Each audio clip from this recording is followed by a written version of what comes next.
Hello दोस्तों, Satbir online classes में आप लोग का स्वागत है। आज आप लोग का इकोनॉमिक्स के चैप्टर नंबर हम लेकर 6 आए हैं, जिसका नाम है वैश्वीकरण, जिनका हम प्रश्न उत्तर लघु करिएगा प्रश्न उत्तर आपको करवा रहे हैं। देखिएगा इस प्रकार से है, जिसमें पहला प्रश्न आप लोग को दिया गया है। पहला पहला प्रश्न है कि वैश्वीकरण से आप क्या समझते हैं। देखिए, विश्व के सभी देशों को आपस में जोड़ना वैश्वीकरण कहलाता है। मतलब कि कहने का मतलब है, कोई भी व्यवसाय बिजनेस व्यापार करने के लिए एक दूसरे के साथ संबंध बनाकर अपना यहाँ की सामान उस देश में ले जाकर बिक्री करना, उस देश का सामान इस देश में ले जाकर बिक्री करना, इसी को हम लोग कहते हैं वैश्वीकरण। ठीक है। इसके बाद आगे लिखा है इसी में कि वैश्वीकरण से पूंजी, वस्तु तथा प्रौद्योगिकी का निर्बाध रूप से एक देश से दूसरे देश में प्रवाह, प्रवाह का मतलब होता है चलना फिरना, मतलब कि जाना आना। ठीक है, होता है, उसे हम वैश्वीकरण या निजीकरण और उदारीकरण की नीति का परिणाम है। मतलब कि ये वैश्वीकरण का सबसे बड़ा परिणाम कैसे आया, इसका सबसे बड़ा दिन है वैश्वीकरण में निजीकरण और उदारीकरण और वैश्वीकरण, इसी के माध्यम से ये परिणाम जो है आज जो हर एक देश से हम लोग का व्यवसाय हो रहा है। यहाँ जिसे चाइना हो गया, इराक हो गया, पाकिस्तान हो गया, जो भी मैंने देश से हम लोग निर्यात आयात कर रहे हैं, तो इसी सब नीति के अंतर्गत हो रहा है। ठीक है। अब हम लोग का दूसरा प्रश्न है कि बहुराष्ट्रीय कंपनी किसको कहते हैं।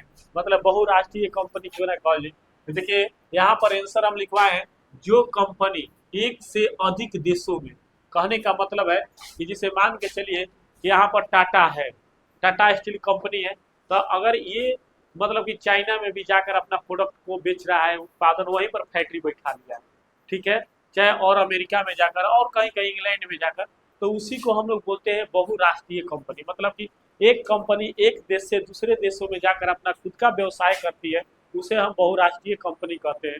तो इसका यही यहाँ पर लिखे है कि जो कंपनी एक से अधिक देशों में उत्पादन पर नियंत्रण या स्वामित्व, स्वामित्व का मतलब होता है मालिक, माने मालिकाना हक रखती है। ठीक है, मालिकाना हक रखती है, उसे हम बहुराष्ट्रीय कंपनी कहा जाता है। जैसे Ford Motors, Samsung, Coca Cola, Nokia, Infosys, Tata Motors इत्यादि। इसके बाद हम लोग का है तीसरा प्रश्न है, तीसरा जो प्रश्न है कि विश्व व्यापार संगठन क्या है, यह कब और क्यों स्थापित किया गया। देखिए, विश्व व्यापार संगठन की जो स्थापना हुआ था वो 1995 ईस्वी में किया गया था। कब किया गया था, ये आपको एग्जाम में ऑब्जेक्टिव में क्वेश्चन पूछता है कि विश्व व्यापार संगठन की स्थापना कब हुई थी। तो भाई 1995 में। इसी को हम लोग शॉर्ट भाषा में WTO बोलते हैं। क्या बोलते हैं, WTO बोलते हैं। ठीक है, तो इसका स्थापना 1905 यहाँ से कि विश्व व्यापार संगठन एक अंतर्राष्ट्रीय संगठन है, जो विश्व व्यापार संगठन की स्थापना 1995 ईस्वी में की गई थी। विश्व व्यापार संगठन की राष्ट्रीय व्यापार से संबंधित नियमों को निर्धारित करता है तथा विश्व व्यापार संगठन का उद्देश्य अंतर्राष्ट्रीय व्यापार को उदार बनाना है, मतलब कि बहुत बढ़ चढ़ के व्यवसाय को कराना है। ठीक है, इसके बाद आता है हम लोग का 4 नंबर प्रश्न है, जो भारत में सन 1991 में आर्थिक सुधारों से आप क्या समझते हैं, इसके बारे में विवरण देना है। तो देखिए, यही चीज बोला है यहाँ पर, हम लिखे हैं कि 1991 ईस्वी में भारत में आर्थिक सुधार के लिए एक नीति है, जिसे हम नई आर्थिक नीति कहते हैं। मतलब कि 1991 में एक नीति लाया गया, उस नीति का नाम है नई आर्थिक नीति। उस नीति का नाम क्या है, नई आर्थिक नीति। ठीक है, कहा जाता है नई आर्थिक नीति का उदारीकरण और निजीकरण तथा वैश्वीकरण की नीति पर आधारित है, इसलिए इसे LPG नीति भी कहा जाता है। और नई आर्थिक नीति जो सुधार भारत सरकार मतलब कि लाया, उसी नीति को हम लोग LPG नीति भी कहा जाता है। इसके बाद आते हैं अब 5 नंबर प्रश्न है कि उदारीकरण को परिभाषित करें। माने उदारीकरण क्या है। तो उदारीकरण का मतलब होता है कि सरकार के द्वारा लगाए गए सभी अनावश्यक मतलब कि जरूरी नियंत्रणों तथा प्रतिबंधों को, मतलब कि नियम और कानून, मतलब कि प्रतिबंध का मतलब कि आप कोई भी व्यवसाय करिएगा तो कैसे करिएगा, ठीक है, उस पर नियम कानून होता है। तो ठीक है, तो उसी को अनावश्यक का मतलब जरूरी होता है, नियंत्रणों तथा प्रतिबंधों जैसे लाइसेंस कोटा को हटाना उदारीकरण कहलाता है। इस प्रकार से हम लोग का 5 नंबर तक प्रश्न तक। अब हम लोग देखेंगे 6 नंबर प्रश्न।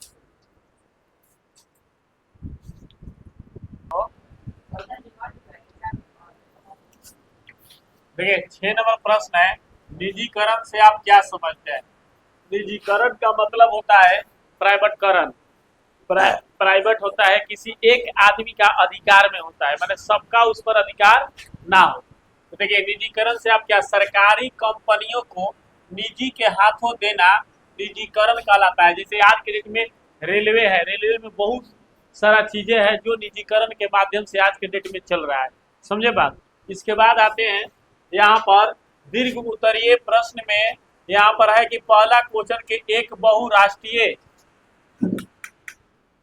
एक बहुराष्ट्रीय कंपनी के द्वारा किसी देश में अपनी उत्पादन इकाई लगाने के निर्णय पर किन किन बातों का प्रभाव पड़ता है। देखिए यहाँ पर आंसर में हम लिखे हैं कि एक बहुराष्ट्रीय कंपनी के द्वारा किसी देश में अपनी उत्पादन इकाई लगाने के निर्णय पर निम्नलिखित बातों पर प्रभाव पड़ता है। मतलब कि सबसे नंबर कोई भी कंपनी कहीं भी अपना व्यवसाय करने के लिए जाती है तो वहां अपना इंडस्ट्रियल फैक्ट्री अगर बैठाएगी तो सबसे बड़ा चीज वहां पर देखेगा कि हमको सस्ता में जमीन चाहिए, सस्ता वहां मजदूर चाहिए, सस्ता में कच्चा माल चाहिए, तब ना भाई उसको ज्यादा फायदा होगा। तो इसके लिए जाएगा ना, मैंने फायदा कमाने के लिए जाएगा, थोड़े है कि अपना कंपनी को लॉस करने के लिए जाएगा। तो सबसे बड़ा चीज 3 चीज होता है कि जो किसी भी कंपनी के लिए जरूरी चीज होती है। पहला होता है श्रमिक यानी मजदूर, मैंने मजदूर रही तब न कोनो काम करवाई बेचरा। दूसरा चीज कच्चा माल, मतलब कि जैसे मान लीजिए कि छड़ बनाना है तो वहां पर ये कच्चा सामग्री ही चाहिए, जैसे लोहा लक्कड़ वाला टीन फिन, चाहे कच्चा लोहा जो धरती से निकलता है, ये सब भी चाहिए उसको बनाने के लिए। तो मतलब कि वही सस्ता चाहिए। तो ये चीज, दूसरा चीज जमीन, मतलब कि जहाँ फैक्ट्री बैठाएगा तो उस जगह पर वो जमीन मांगा, मान के चला कि यार ऐसा टाउन शहर में कहोगे पीछे जमीन ला, तो बेचारा कहता पहले जमीने खरीदे में लाग जी अरबों रुपया, तब ना जाके कंपनी बैठाएगा हो। तो इसके लिए तो यही चीज उनको चाहिए। तो देखिए सस्ता श्रम, श्रम का मतलब मजदूर होता है, सस्ता कच्चा माल मतलब कि जो सामान मिलता है, प्रौद्योगिक के उपलब्धता। तो यहाँ पर देखिए सस्ता श्रम का मतलब कोई भी कंपनी को उत्पादन के लिए सस्ते श्रमिक की जरूरत होती है, इसलिए जिस देश में सस्ते श्रमिक उपलब्ध हो वही बहुराष्ट्रीय कंपनी अपना उत्पादन इकाई लगाना चाहती है। ठीक है, याद रहेगा हम लोग का कि बहुराष्ट्रीय कंपनी जो है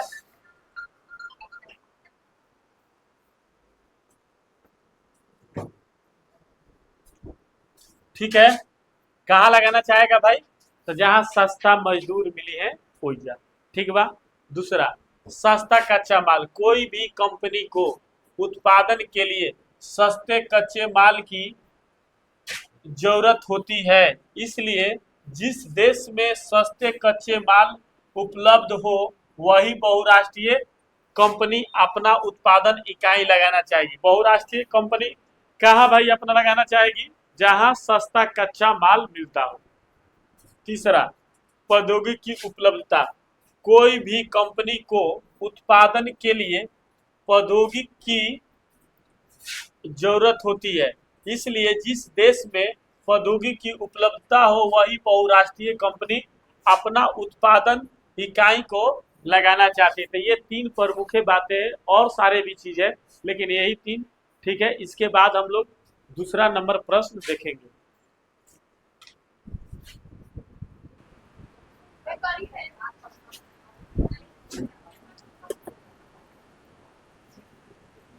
देखिए 2 नंबर प्रश्न है दीर्घ उत्तरीय का, वैश्वीकरण का बिहार पर पड़े प्रभावों को बताएं।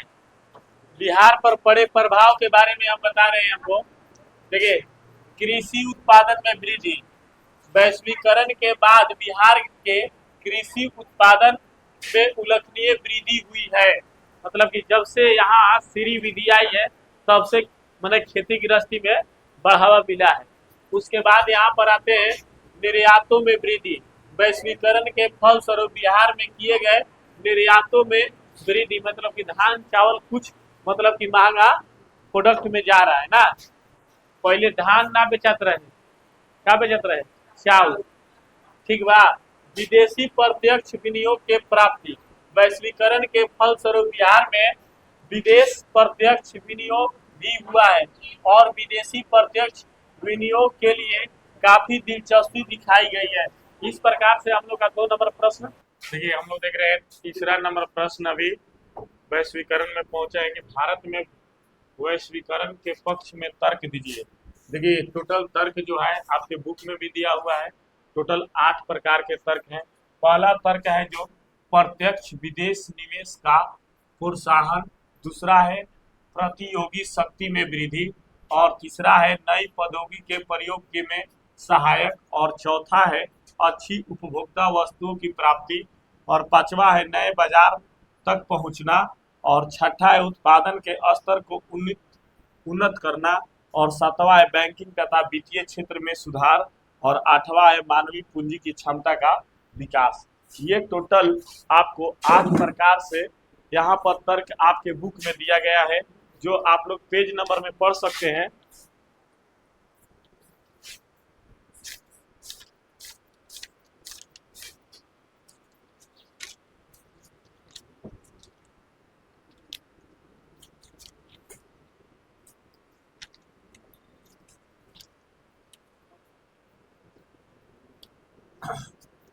आपके बुक में देखिएगा तो पेज नंबर 131 है। यहाँ पर देखिएगा तो 8 प्रकार के जो तर्क है यहाँ पर दिया गया है। प्रत्यक्ष विदेशी निवेश का प्रोत्साहन, दूसरा प्रतियोगी शक्ति वृद्धि, नई प्रौद्योगिकी प्रोग्राम में सहायक, अच्छी उपभोक्ता वस्तुओं की प्राप्ति, नए बाजार तक पहुंच, उत्पादन तथा उत्पादित के स्तर को उन्नत करना, बैंकिंग तथा वित्तीय क्षेत्र में सुधार, और मानवीय पूंजी की क्षमता का विकास।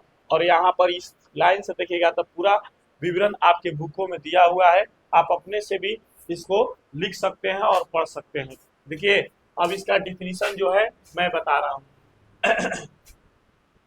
प्रत्यक्ष विदेश निवेश का प्रोत्साहन का अर्थ क्या होता है कि वैश्वीकरण से प्रत्यक्ष विदेशी प्रोत्साहित होता है, जिससे भारत जैसे देश, विकासशील देश अपने विकास के लिए पूंजी को प्राप्त कर सके। मतलब कि कोई भी काम करना है तो ये प्रत्यक्ष के माध्यम से आपको पूंजी दिया जाता है और आप अपना काम कीजिए, इसके लिए ये बनाया गया। दूसरा चीज है प्रतियोगी शक्ति में वृद्धि। वैश्वीकरण की नीति के फलस्वरूप भारत जैसे विकासशील देशों की प्रतियोगी शक्ति में वृद्धि होगी और अर्थव्यवस्था का त्वरित विकास हो सकेगा। मतलब कि अर्थव्यवस्था आपकी मजबूत हो सकेगी, आपकी आर्थिक स्थिति मजबूत हो सकेगी। समझे बात। तीसरा है कि नई प्रौद्योगिकी प्रयोग में सहायता। तीसरा का मतलब है कि वैश्वीकरण भारत जैसे विकासशील देशों को विकसित देशों के द्वारा तैयार की गई नई प्रौद्योगिकी प्रयोग में सहायता प्रदान करता है। उसके बाद है 4 नंबर प्रश्न है, चौथा पॉइंट है कि अच्छी उपभोक्ता वस्तुओं की प्राप्ति।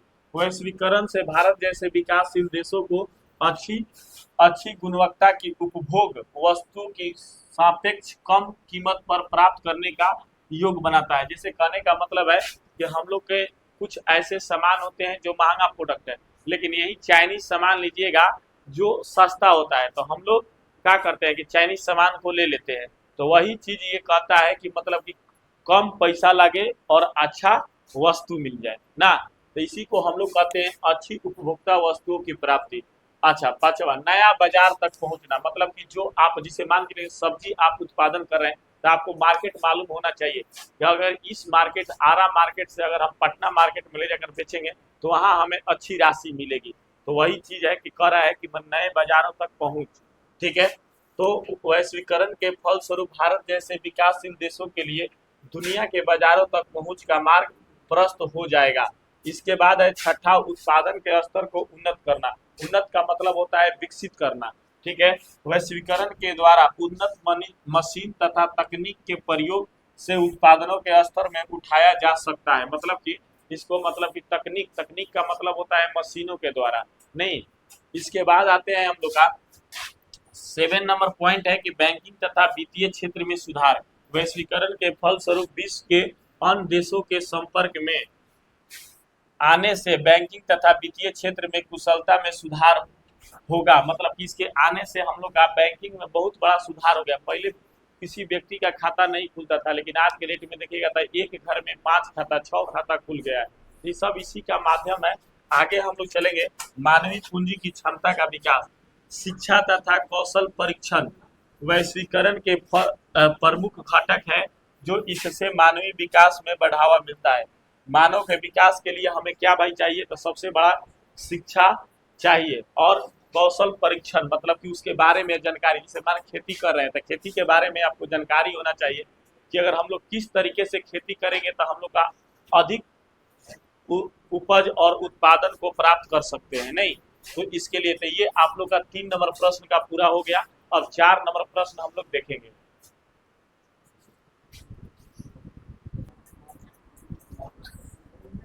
देखिए हम लोग का प्रश्न है कि वैश्वीकरण का आम आदमी पर पड़े प्रभाव की चर्चा करें। तो हम लोग लिखेंगे पहले नंबर कि मूल रूप से आम आदमी पर वैश्वीकरण का निम्नलिखित और अच्छा प्रभाव पड़ा है, जिसमें से पहला होगा उपयोग के आधुनिक संसाधनों की उपलब्धता, और दूसरा होगा रोजगार की बढ़ती हुई संभावना, और तीसरा होगा आधुनिक तकनीक की उपलब्धता। आइए इसके बारे में हम लोग बारी बारी से लिखते हैं।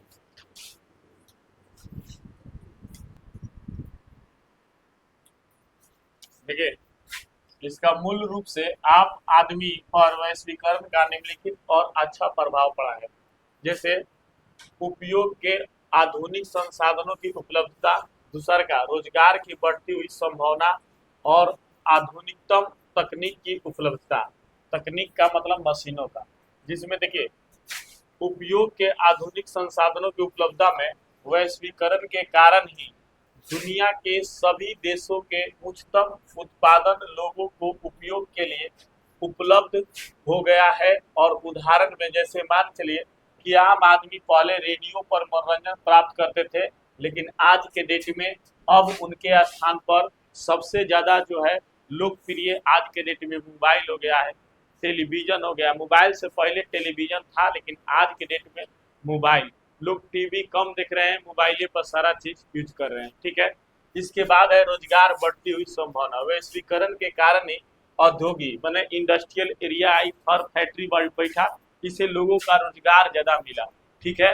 तब औद्योगिक का प्रसार होने के कारण रोजगार के नए नए क्षेत्र खुल गए, जिससे कुशल श्रमिक के लिए अधिक रोजगार के अवसर उपलब्ध हो गए हैं। ठीक है। और तीसरा आधुनिक तकनीक की उपलब्धता। वैश्वीकरण के कारण ही विश्व के विकसित देशों के आधुनिक तकनीक अन्य विकासशील देशों में आसानी से उपलब्ध होने लगा। ठीक है। इस प्रकार से हम लोग का ये चैप्टर नंबर 6 हम लोग का सारा प्रश्न उत्तर, लघु उत्तरीय और दीर्घ उत्तरीय समाप्त हुआ। और इसी तरह हमें प्यार देते रहिए और वीडियो के ज़्यादा से ज़्यादा शेयर कीजिए, लाइक कीजिए, कमेंट कीजिए, सब्सक्राइब कीजिए। तब तक के लिए जय हिंद, जय भारत। मिलेंगे अब हम लोग अगले चैप्टर में, यानी 7 नंबर चैप्टर में सारे प्रश्न उत्तर के साथ। आप लोग का